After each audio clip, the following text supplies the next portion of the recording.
এই মুহূর্তে দীপান্বিতা জুড়ে গেছেন আমাদের সঙ্গে এবং অন্যদিকে বিজেপি রয়েছে দীপঙ্কর বিজেপির থেকে। দুজনকেই জানাচ্ছি নিউজ লাইভ বাংলার সাফ কথাতে স্বাগত। শুরুতে দীপান্বিতা, কলকাতার বুকে নারকীয় ঘটনা। আরজি করের পর ফের একবার ল কলেজ বা আইন কলেজেই ধর্ষিতা আইনের ছাত্রী গণধর্ষণের শিকার এবং যার বিরুদ্ধে মূল অভিযুক্ত সে তৃণমূলের একেবারে অন্যতম বা তার যে প্রভাব রয়েছে, সে যে একটা নেতা পরিষ্কার হয়ে গেছে যাবতীয় তথ্য প্রমাণের পর। কি বলবে?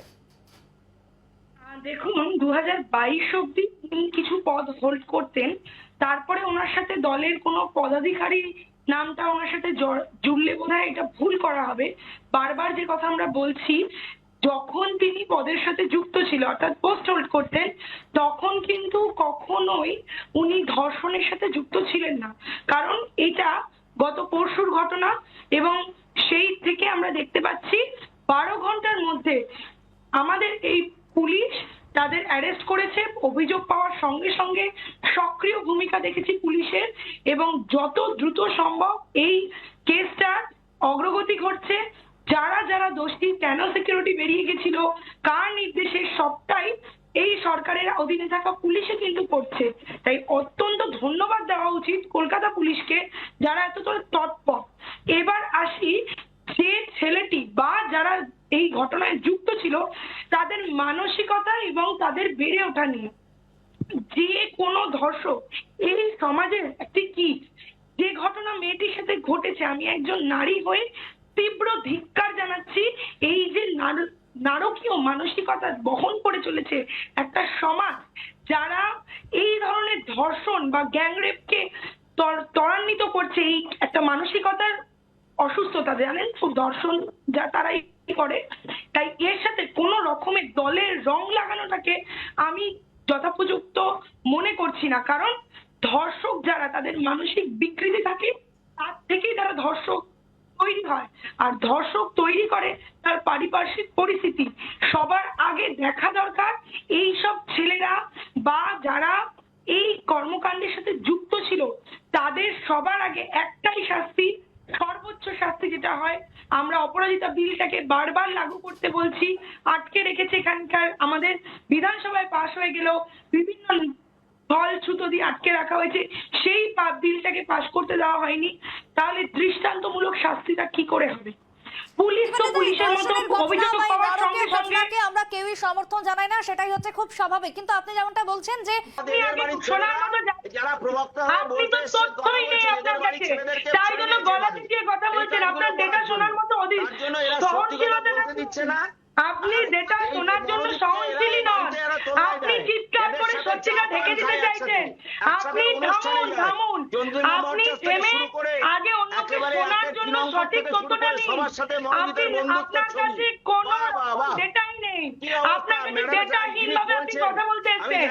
আপনি ডেটাহীন, বেরিয়ে যাবে কিনা সেই জন্য উনি বলতে দিচ্ছেন না। আপনাকে জানার দরকার নেই। আমি দুজনকে এবার থামাবো, দুজনকেই থামাবো। আমি আসবো, দুজনের কাছে আসবো। শুরুতেই জানতে চাইবো যে দীপান্বিতা, এই যে অনেকক্ষণ ধরে আপনি বলছেন যে সত্যিটা দীপঙ্কর বাবু জানেন না, তাহলে সত্যিটা কি? উনি কি আদৌ কোনো পদে নেই? উনি যে বর্তমানে অস্থায়ী পদে রয়েছেন এবং তিনি যে নিজে চাকরি দিচ্ছেন, সেটাকে তাহলে কি আপনি মিথ্যা বলবেন?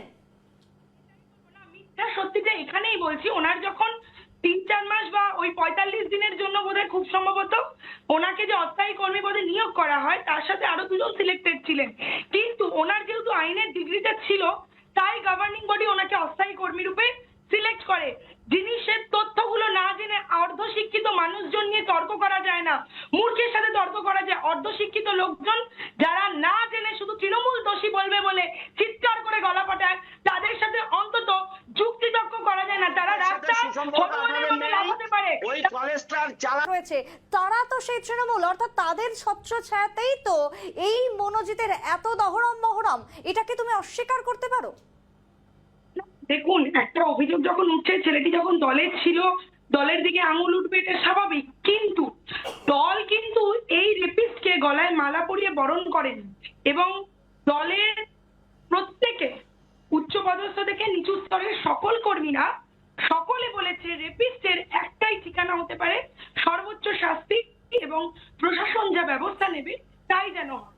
বারবার তিলোত্তমার প্রসঙ্গ টেনে আনলেন যখন, সেখানে কয়েকটা ধরাটা খুব জরুরি।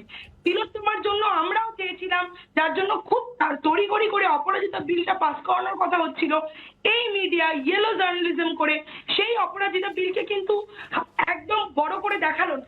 তারা কি করলো? অপরাজিতা বিলটা নিয়ে কোনো আলোচনাই করলো না। কেন করলো না? মেয়েদের স্বার্থেই তো অপরাজিতা বিল। উত্তর দিতে নিশ্চয়ই পারবেন আমার বিজেপির সতীর্থ বন্ধু, কেন এটা হলো না। এরপরে আসি ইউনিভার্সিটি বা মেডিকেল কলেজ, যেখানেই এই ঘটনা হোক, কোনো মানুষের ইচ্ছার বিরুদ্ধে তার সাথে জোর করাটা অত্যন্ত অন্যায়, মানসিক বিকারের লক্ষণ। এবার বেনারস ইউনিভার্সিটিতে যে ধর্ষণ হয়েছিল আপনারা সকলে জানেন, সেখানে অমিত মালব্যর আইটি সেলে কারা যুক্ত ছিল, তারাও, তাদের সাথে ছবি ছিল। উনি এতক্ষণ অভিষেক বাবুর কথা বললেন তো, অভিষেক বন্দ্যোপাধ্যায়ের কথা। ছবি থাকার অর্থ এই নয় তার এই নোংরা কাজটাকে জাস্টিফাই করা যায়। এই নোংরা কাজ যে বা যারা করে সে কারণ নয়, সেই মায়ের সন্তানেরও নয় যার গর্ভ থেকে সে জন্ম নিয়েছিল।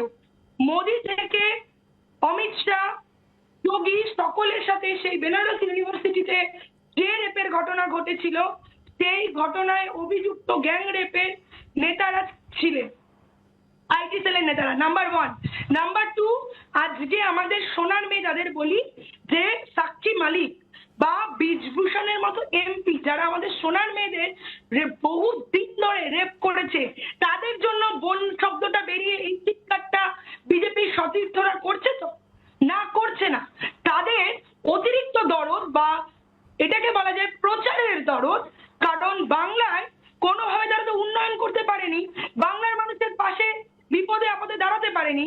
তারা কি করেছে? দিনের পর দিন এই সুযোগগুলো, পকেটগুলো খুঁজে মানুষের দুর্বল জায়গায় আঘাত এনে ক্ষমতায় আসার চেষ্টা করেছে। আর এই মিডিয়া একটা সেকশন ইয়েলো জার্নালিজম করে বারংবার বাংলাকে নিচু দেখানোর চেষ্টা করেছে। এইদিকে কেন্দ্রীয় সরকার বারংবার বলেছে যে কলকাতা বা পশ্চিমবঙ্গ কিন্তু সেফেস্ট সিটিদের মধ্যে পড়ছে বা সেফেস্ট রাজ্য।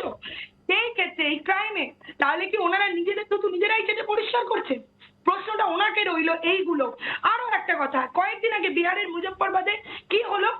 গত 11 বছরের একটা বাচ্চা মেয়েকে রেপ করা হলো, 20 বার ছুরি দিয়ে আঘাত করা, 5 ঘন্টা অ্যাম্বুলেন্সে ওয়েট করে হসপিটালে বেড না পেয়ে পাটনায় মারা গেল। কেন গেল? কার ব্যর্থতা? বিজেপি সরকার, ডবল ইঞ্জিনের সরকার দায় নিয়েছে?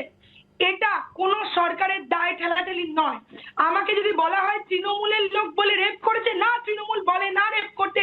আমাদের ছাত্র পরিষদ লোককে সংহতির কথা বলে, লোককে স্বীকৃতি দেয়, সম্মান দেয়। যে বা যারা এই মন্ত্র দিতে পারে না, তারা এই নোংরা মানসিকতা নিয়ে চলে এবং তাদের মানসিক বিকার আছে। আর যারা মুখ্যমন্ত্রী মমতা বন্দ্যোপাধ্যায় যে দলেরই হোক, তৃণমূল কংগ্রেসের, উনি যখন মুখ্যমন্ত্রী, গোটা পশ্চিমবাংলার মুখ্যমন্ত্রী উনি এই বাংলার মেয়ে। আগে উনি এই বাংলার মেয়ে, ওনাকে ওই মুখ্যমন্ত্রী বলে দেখে দিচ্ছেন যিনি আগে শিষ্টতারা শিখে থামাবো এবার। আমি সেখানে দীপঙ্কর বাবুর কাছে যাব। দীপঙ্কর বাবু, দীপান্বিতা দেবী এতক্ষণ ধরে যেমনটা বলছিলেন যে বাংলার পুলিশ তিনি আগেও এই উদাহরণ টেনেছিলেন যে 12 ঘন্টার মধ্যে তাদেরকে অভিযুক্তদের গ্রেফতার পর্যন্ত করেছে এবং তিনি বেশ কিছু উদাহরণ টানলেন। কি বলবেন এই পুরো ঘটনার পরিপ্রেক্ষিতে? ওনার মতামতের পর আপনার কি থাকবে? দেখুন, সত্যিই তো উনি খুব ভালো ব্যাখ্যা দিয়েছেন। আমি বললাম তো ওনার ভালো ব্যাখ্যা আছে, তৃণমূল নয়। আমি কয়েকটা উদাহরণ বলছি। দেখুন, তৃণমূলের পার্টি অফিসের মধ্যে ধর্ষিতা হয়েছেন বর্ধমানে, সেই কেস সামনে এসেছে। ঠিক আছে, তৃণমূলের প্রধানের কাছে আবেদন জানাতে গেছে, সেই প্রধান সেই আবেদন যে ঘরের জন্য গেছে, তাকে রেপ করেছেন, সেটাও পশ্চিমবাংলার পুলিশ ধরেছে। এরকম বহু ঘটনা আছে। আসলে তৃণমূল, যে আমি প্রথমেই যেটা দিয়ে শুরু করেছিলাম, যে তৃণমূল আর বোমা, গুলি, ধর্ষণ সমর্থক শব্দ, সেটা একেবারে বিচার্য বিষয় নয়, শুধু সবার কাছে প্রমাণিত সত্য। ঠিকই তো, যে আমি ভাবলাম 2022 থেকে ওকে সরিয়ে দিয়েছে, তাহলে কি করে একজন সরিয়ে দেওয়া বহিরাগত কি করে ইউনিয়ন রুমের মধ্যে মেয়েদেরকে নিয়ে যেতে পারে, সেই মেয়েটার সাথে খারাপ কাজ করতে তাকে বসিয়ে রাখতে পারে? সে যখন, ভাবুন কতটা অমানবিক, সে যখন তার নিঃশ্বাসে কষ্ট হচ্ছে, তাকে ইনহেলার এনে দিয়ে মানবিকতা দেখাচ্ছে। এই তো মানবিক মুখ্যমন্ত্রী দলের লোক, ইনহেলার এনে দিচ্ছে, তাকে সুস্থ করছে। 7:30 8টার সময় যে ইনহেলার নিচ্ছে, তার সাথে আবার 10টার সময় অন্য রুমে নিয়ে গিয়ে, গার্ড রুমে, আপনি আমি যে গার্ড রুমে ঢুকতে পারবো, কোন সাধারণ ছাত্র, আমি ওই কলেজে সাধারণ ছাত্র গার্ডরুমে যে ঢুকতে পারতো রাতের বেলা 10টার সময়, তাহলে যিনি ঢুকতে পেরেছেন তার কি ক্ষমতা নেই? তার পিছনে কে আছে? আমরা এই কথাটাই বলতে পারছি যে তার পিছনে কে আছে। এই মনোজিৎ যে ওই কলেজের সর্বসর্বা ছিল, এইরকম ভাবে যে একের পর এক, যে আমি রবীন্দ্রনাথ ইউনিভার্সিটিতে যাব, আমরা ওরকম দেখতে পাবো সর্বসর্বা কারা আছে। বারাসাত কলেজ বলুন, যে কোনো কলেজ বলুন, আমরা বলুন যে কোনো কলেজ বলুন, সব কলেজ, এখানে বসে বলছি, সব কলেজের এরকম এক একটা নয়, একাধিক মনোজিৎ আছে যারা ছাত্র ছাত্রীদেরকে বিভিন্ন ভাবে মনেস্টেশন থেকে শুরু করে তাদের অত্যাচার থেকে শুরু, তাদের কাছে ভর্তির সময় টাকাই ভর্তি শুরু হচ্ছে, লাখো লক্ষ কোটি কোটি টাকা তৃণমূল কংগ্রেসের নেতারা, ছাত্র নেতারা তুলবে। আরে আজকে যারা ছাত্র নেতা তৃণমূলের, তারা তো অনেকেই দেখে এসেছি দুর্নীতিতে তারা পাহাড় হয়ে গেছে।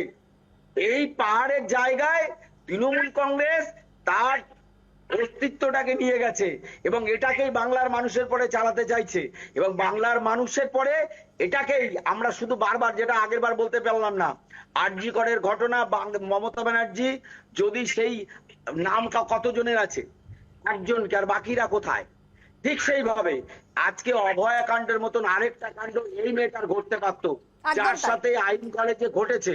এই আইন কলেজ দীপঙ্কর বাবু আপনাকে থামাবো, কারণ এই মুহূর্তে দাঁড়িয়ে বেশ কিছু প্রশ্ন উঠে আসতে শুরু করেছে। একদিকে 2022 সালে যদি এই মনোজিৎকে দল থেকে বার করা হয়, সে যদি দলের সাথে জড়িত না থাকে, তাহলে এতদিন পর্যন্ত কলেজে কি করছিল? আজকে 2025 সালে দাঁড়িয়ে তার কলেজে এতটা দাদাগিরি, এতটা বারবারন্ত কিভাবে হলো? এই প্রশ্নটাই হচ্ছে এই মুহূর্তে দাঁড়িয়ে সব থেকে বড়। আমি আলোচনায় ছিলাম, কিন্তু এই আলোচনাতে আমার সঙ্গে তৃণমূল এবং বিজেপি ছিলেন। দুজনকে আমি ধন্যবাদ জানাচ্ছি। বিজেপির পক্ষ থেকে দীপঙ্কর সরকার, বিজেপির মুখপাত্র, ছিলেন আমাদের সাথে। ধন্যবাদ জানাচ্ছি দীপঙ্কর বাবু। অন্যদিকে তৃণমূল দীপান্বিতা ব্যানার্জি, আপনাকেও জানাচ্ছি ধন্যবাদ আলোচনায় থাকার জন্য।